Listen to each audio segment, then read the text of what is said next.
All right, this is chapter 2, differentiation. Differentiation is one of the two big topics of calculus. We're going to start with section 1, the derivative and the tangent line problem. So the tangent line problem. Calculus big problem number 1 is to find the slope of a line tangent to a curve. Remember that tangent to a curve means, I've got some graph. The line that is tangent to that graph touches it in exactly one place. So I want to know the slope of that line. It touches right there. To do that, in pre-calc, we found average rates of change. So we were able to say, oh, okay, from here to here, the average rate of change was this. But how do I make it one specific point? That's where calculus comes in. So some vocabulary here first. A secant line is the line that crosses a curve at 2 points. We call those points C, f of c, and c plus delta x, f of c plus delta x.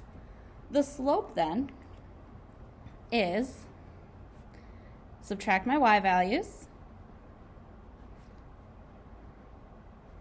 over subtract my x values. Well, you'll notice that in the denominator, it becomes f of c plus delta x minus f of c all over delta x. A difference quotient is the formula for finding the slope of a line that touches a curve.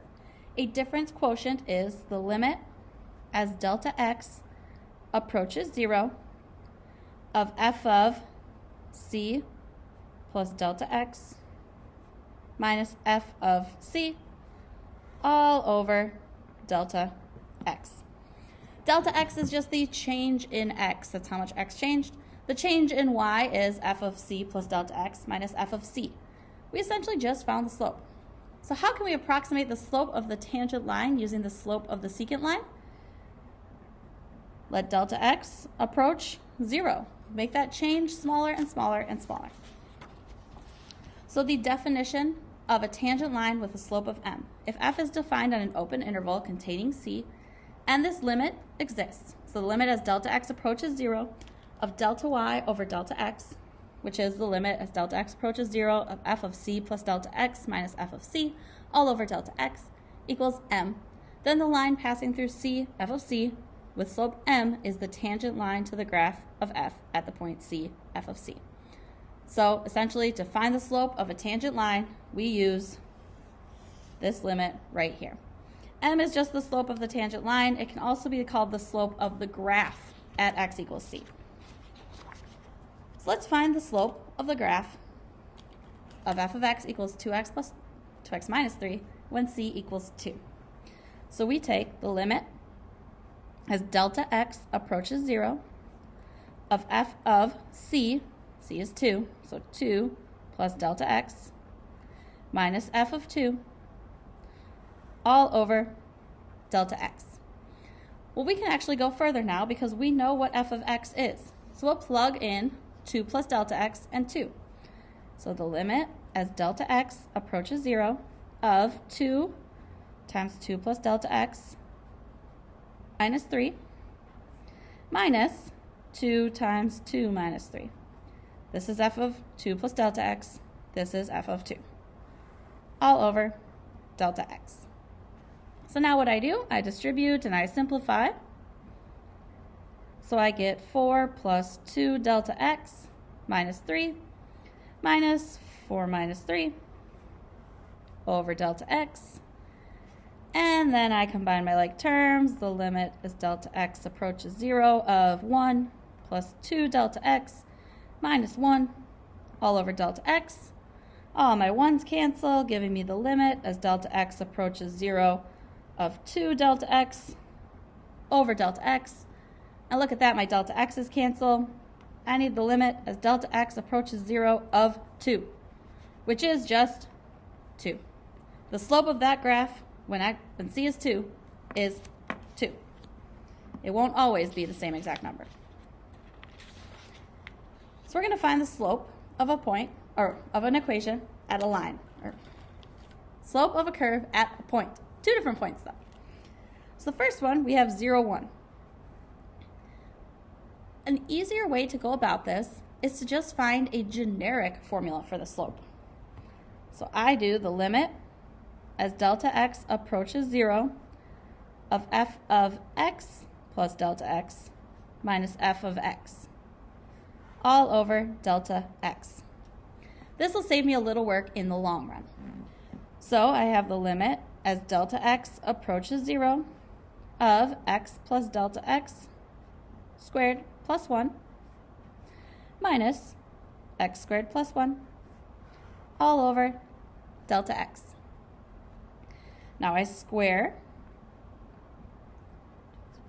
I have x squared plus 2x delta x plus delta x squared plus 1 minus x squared minus 1, because I distributed that minus also into my second set of parentheses, all over delta x. And combine all my like terms here. We have the limit as delta x approaches 0 of my x squareds cancel, my 1's cancel. I have 2x delta x plus delta x squared all over delta x. Cancel out delta x's, and I get the limit as delta x approaches 0 of 2x plus delta x. Now as delta x goes to 0, the 2x stays, the delta x disappears. So our slope is going to be 2x. So to get the slope at a point, I just plug in the x value for my point. So at 0, 1, I just plug in x is 0. Our slope is 2 times 0. The slope of the tangent line at the point 0, 1 is 0. Then at the point negative 1, 2, my slope is just 2 times my x value of negative 1. So my slope is just negative 2.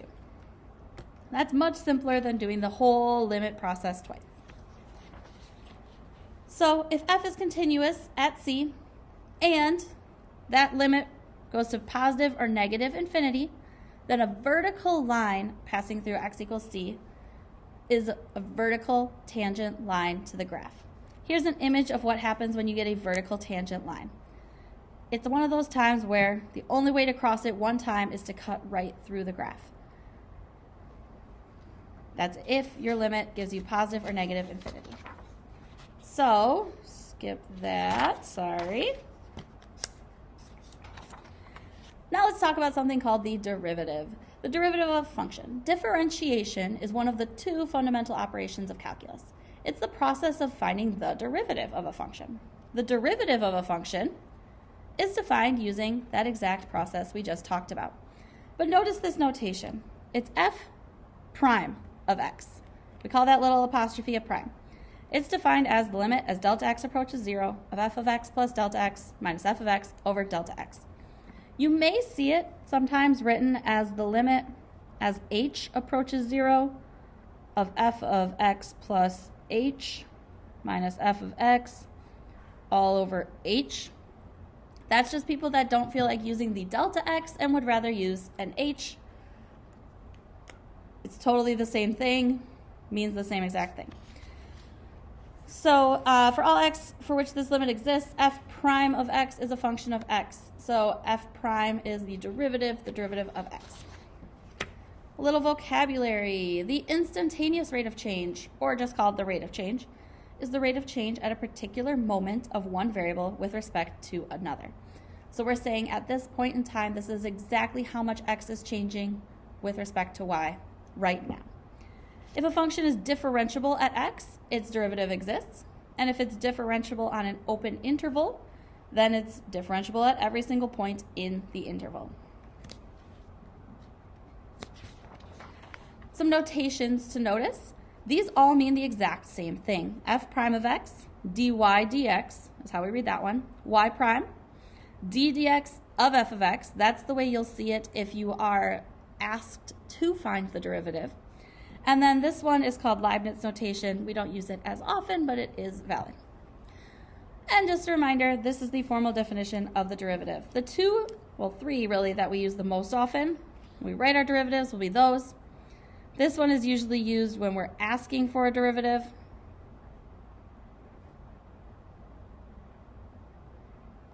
They all mean the same exact thing.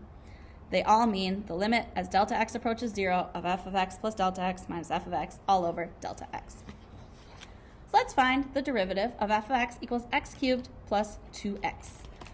So we want to find the limit as delta x approaches 0 of f of x plus delta x minus f of x all over delta x. All right, I'm not going to write that every single time, but that is always what we are doing. So we need the limit as delta x approaches 0 of x plus delta x cubed plus 2 times x plus delta x minus x cubed plus 2x all over delta x. Now remember that x plus delta x cubed is not x cubed plus delta x cubed. Do not say that. Let's do a little scratch work up here. Remember that it means x plus delta x times x plus delta x times x plus delta x. All right, FOIL the first two. I get x squared plus x delta x plus x delta x plus delta x squared. We'll have to do a separate step for the last one. Combine my like terms first though. X squared plus 2x delta x plus delta x squared times x plus delta x. And then distribute again. We get x cubed, x squared delta x, 2x squared delta x, 2x delta x squared, x delta x squared, and delta x cubed. Yes, all that work. So we have x cubed plus 3x squared delta x plus 3x delta x squared plus delta x cubed. All that work has to be done unless you realize the shortcut that it goes through 1, 3, 3, 1, and the exponents go down and up. All right, so we just said the limits as delta x approaches 0 of x cubed plus 3x squared delta x plus 3x delta x squared plus delta x cubed. Distribute the 2, so plus 2x plus 2 delta x, and I'll just distribute my subtraction, minus x cubed minus 2x. Now this looks like a whole lot of craziness because it's still over delta x, but a lot of it will cancel. So my x cubes cancel, positive, minus. My 2x cancels, and actually, sadly, nothing else cancels. So I have 3x squared delta x plus 3x delta x squared plus delta x cubed plus 2 delta x all over delta x. Now we cancel a delta x in the numerator and denominator. So I have 3x squared plus 3x delta x plus delta x cubed, squared, plus 2, not over delta x anymore because I canceled that delta x. Now as delta x goes to 0, this term and this term go to 0, leaving me 3x squared plus 2. That's the derivative. Using proper notation, f prime of x equals 3x plus 2. That is my derivative. Now let's try one with a square root. We're going to find the slope at 1, 1 and 4, 2 using the derivative. So we're going to actually calculate the derivative first. So we are going to do the limit, let's use h this time just for fun, of f of x plus h minus f of x all over h. I know I said I wasn't going to write that out each time, but I did this time. So we have the limit as h approaches 0 of the square root of x plus h minus the square root of x all over h.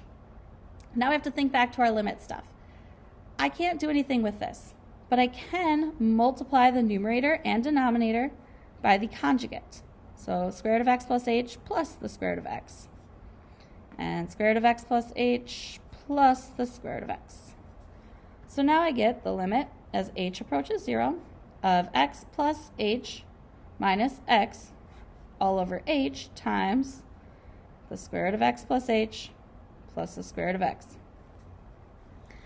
Then my x's cancel, leaving me the limit as h approaches 0 of h over h times the square root of x plus h plus the square root of x.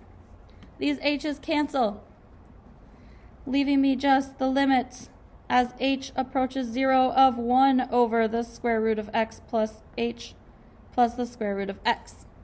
Now when h is 0, I get just 1 over the square root of x plus the square root of x, which tells me that my derivative, f prime of x, is 1 over 2 square root of x.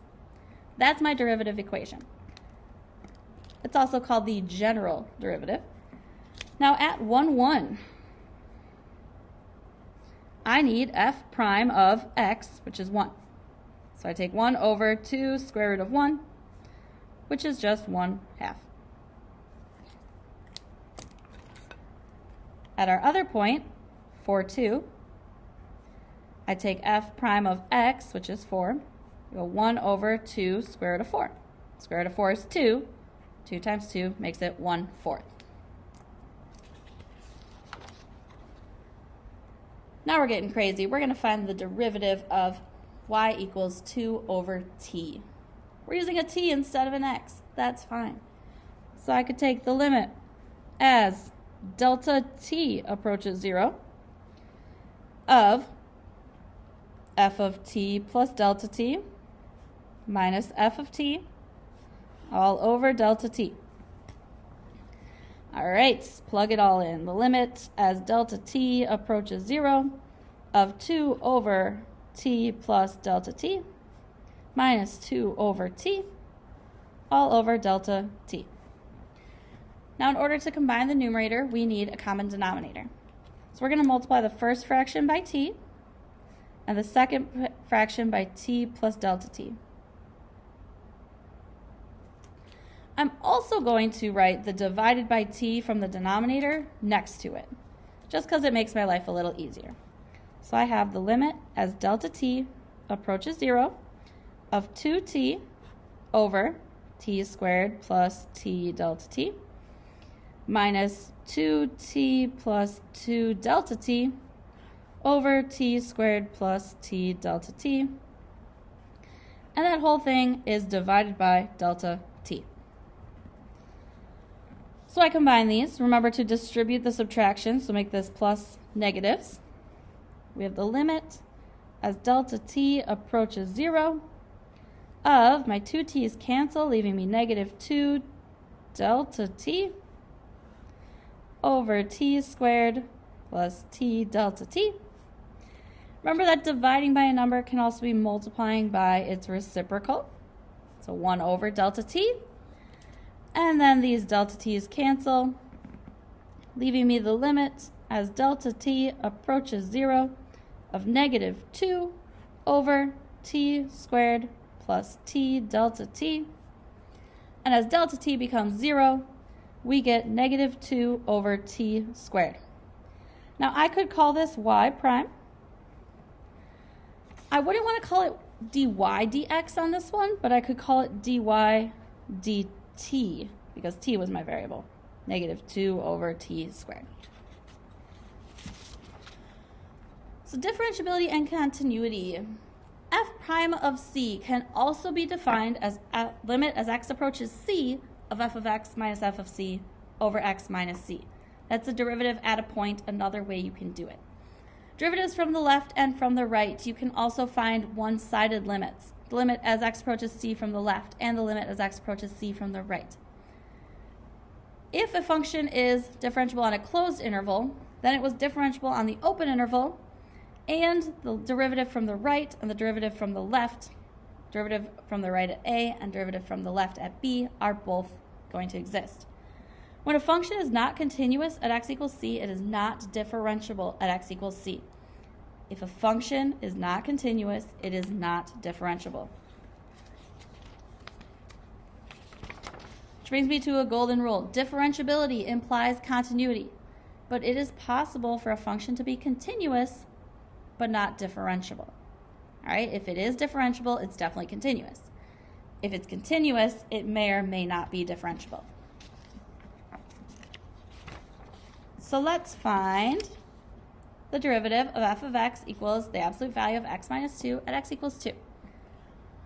We're going to use the derivatives from the left and from the right because it's an absolute value situation. So we'll do the limit as delta x approaches 0 from the left of x plus delta x minus 2 minus the absolute value of x minus 2 all over delta x. And then we'll go back and do the one from the right.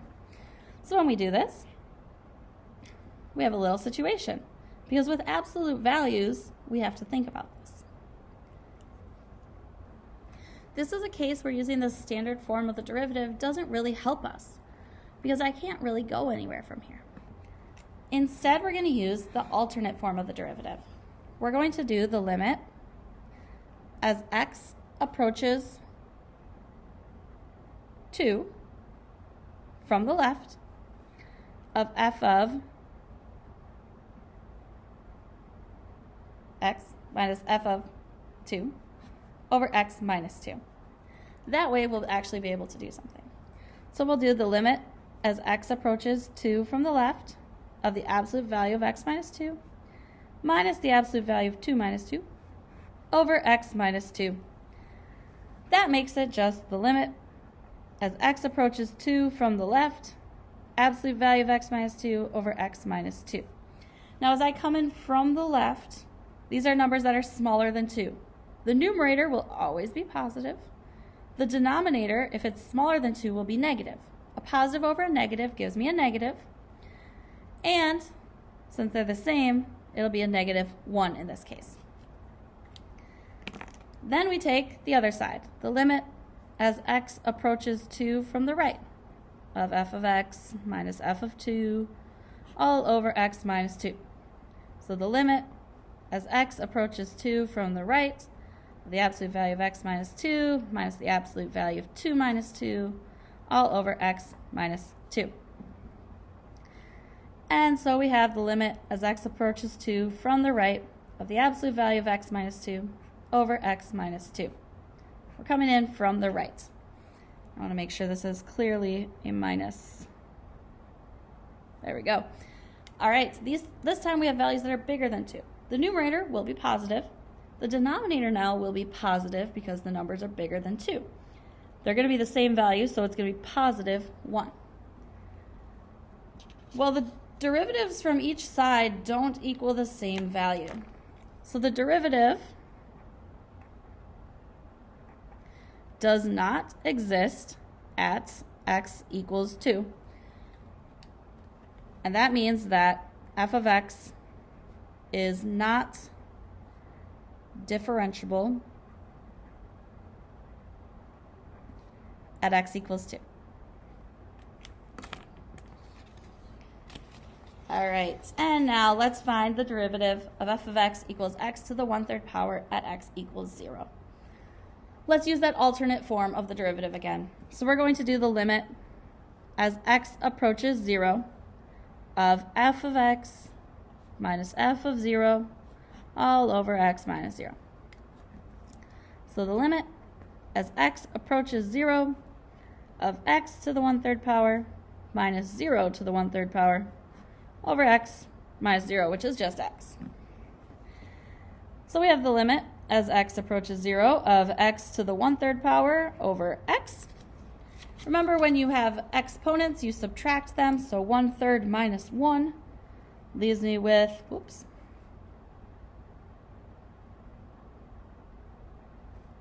the limit as x approaches 0 of x to the negative 2/3, which is actually the limit as x approaches 0 of 1 over x to the 2/3 power. Now we can't do anything with that, but we can split it apart and go for the left and right hand side. So the limit as x approaches 0 from the left, and the limit as x approaches 0 from the right. Well, we know that a number over something really, really big is going to be infinity, or negative infinity. X is to the 2/3 power. That means I square it and then take the cube root of that. Anytime I square a number, it becomes positive. So it's 1 over a positive number that's really, really small, which makes it infinity, but positive infinity. Then as I come over to 0 from the right, it's doing the same thing, right? It's always going to be 1 over a positive, so it's infinity. So that means f of x, if that limit goes to infinity, the derivative is infinity, we have a vertical tangent line at x equals 0. And now you're going to practice some.